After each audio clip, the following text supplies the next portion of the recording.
గొప్ప విజయాన్ని నువ్వు రుచి చూడాలంటే, శత్రువుని ఎదురు నుంచి పారిపోవాలంటే నీ చేతులు ఎలా ఉండాలి అంటే పవిత్రంగా ఉండాలి.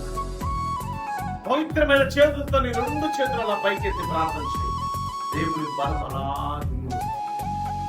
ఎప్పుడైతే దేవుని బలం దిగి వచ్చిందో అమాలేకీయులు పారిపోవడం ప్రారంభించారు. అమాలేకీయుల రాజుని, అమాలేకీయుల ప్రజల్ని హతమందించారు. ప్రార్థన గొప్ప విజయాన్ని ఇచ్చింది. నీ కుటుంబంలో ఏ విషయంలో నీకు విజయం కలగటంలా, దేని విషయంలో నువ్వు అనుకున్నది సాధించలేకపోతున్నావు అంటే చాలా మంది లెక్కేసుకోవచ్చు. చేతులు ఎంతమంది ఆ చేతులు ఎంతమంది చేతులు పవిత్రంగా పరిశుద్ధంగా రోజు ఈ చేతులు దేని పాపాలు